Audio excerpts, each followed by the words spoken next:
Fala DevPro! Nessa aula de hoje você vai aprender o que é integração contínua. E mais do que isso, a gente vai aprender a implementar a integração contínua utilizando o GitHub Actions. E você vai aprender a fazer esse setup em menos de 1 minuto. É isso mesmo que você escutou. Você vai aprender a fazer esse setup em menos de 1 minuto. Então, bora pra vinheta!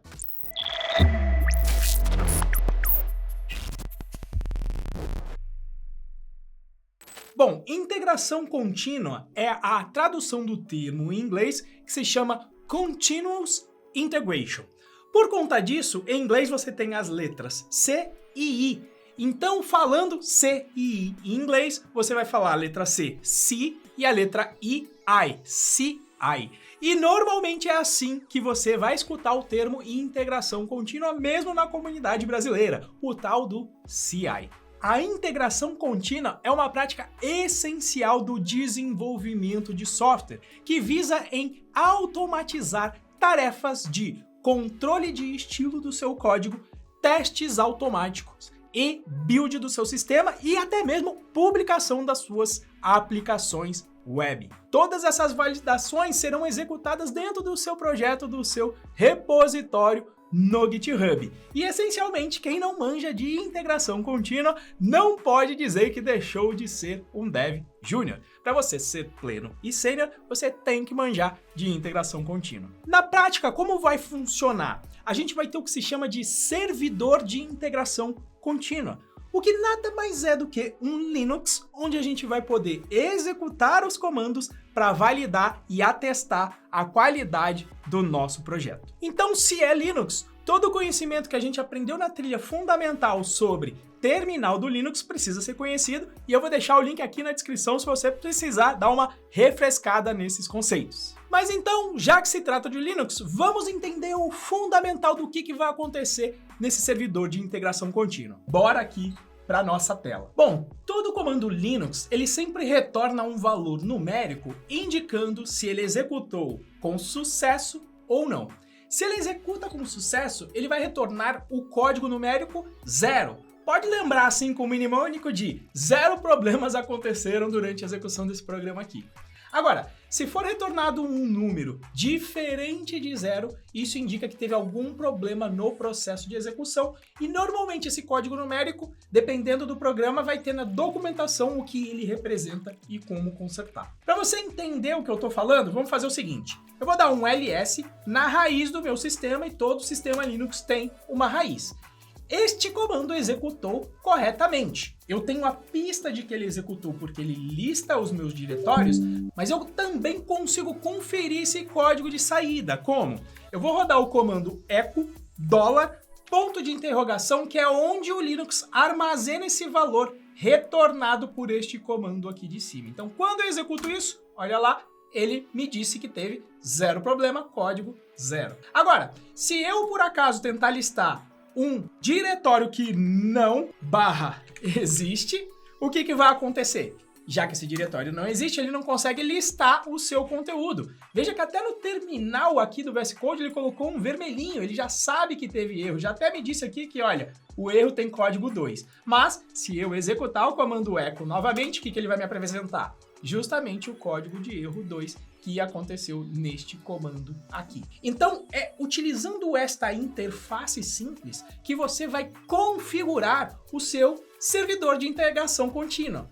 Toda etapa que você executar vai retornar um 0 se ela aconteceu com sucesso e tudo bem, ou um código numérico diferente do 0 para o seu servidor de integração contínua. E se isso acontecer, ele vai falar, olha, tem um problema aqui que você precisa consertar. Então é através desse processo que a gente vai conseguir garantir a qualidade do nosso projeto com as várias etapas que a gente vai inserir nesse servidor de integração contínua. Bom, para fazer essa implementação, o GitHub possui o GitHub Actions, que eu estou até acessando aqui, olha, nesse link, que fala tudo sobre o servidor de integração contínua que a gente vai instalar aqui. E, inclusive, eu também já criei aqui a pendência de número 5 para a gente trabalhar com a instalação do GitHub Action. E, portanto, eu te prometi que ia te mostrar isso em menos de 1 minuto.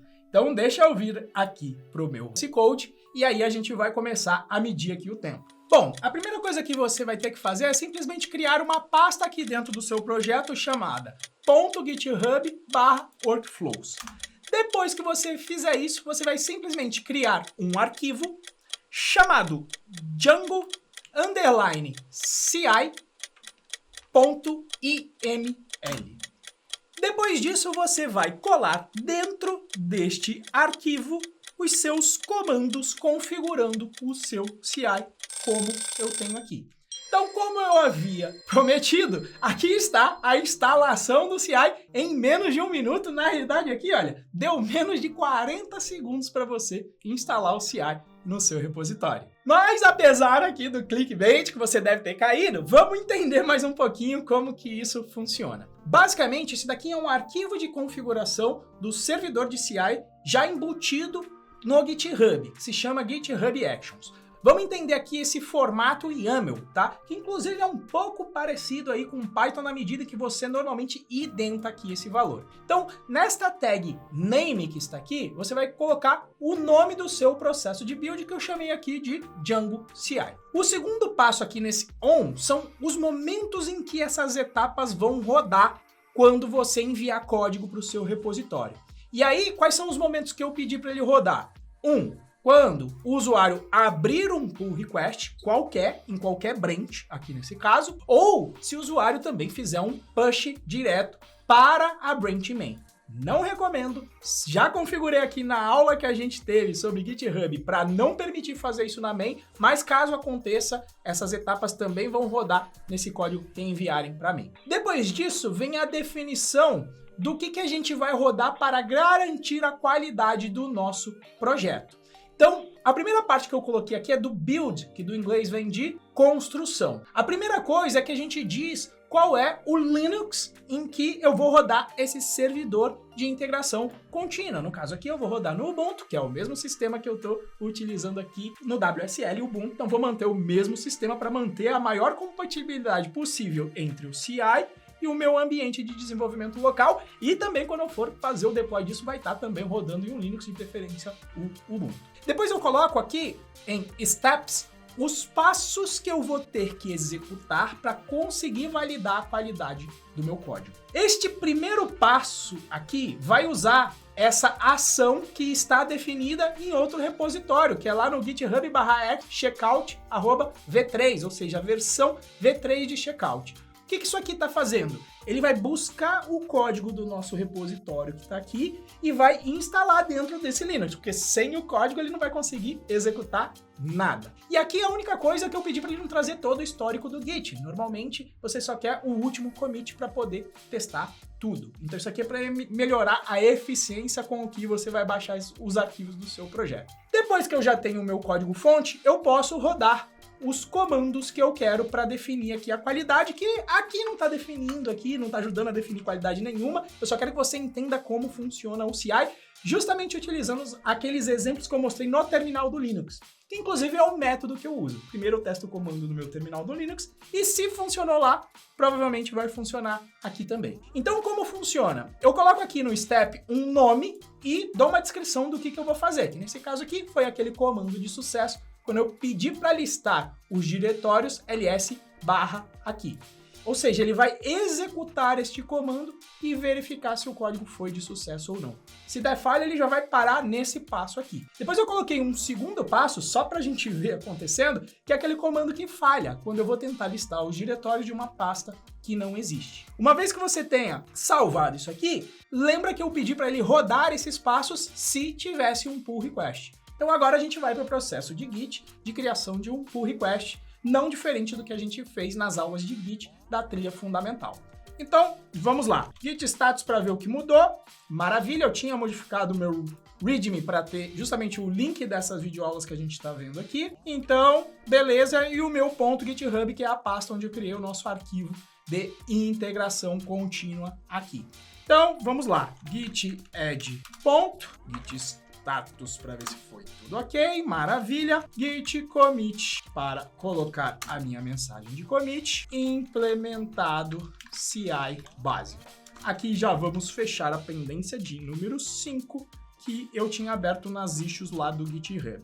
salvo isso aqui, dou um git push, vou enviar para a minha branch remota de número 5 aqui e vou lá no repositório para poder criar aqui meu pull request. Vou clicar aqui em pull requests, compare and pull request, e aí ele vai começar aqui o processo.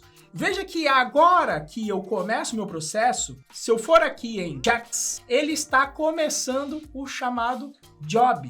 Ou seja, ele está lendo aquele meu arquivo para poder executar as etapas. Então, olha lá. Primeiro fez o setup, que era baixando lá a imagem do Ubuntu. Depois, puxou o código-fonte do nosso projeto para a gente poder executar aqui as tarefas que a gente vai executar em aulas futuras.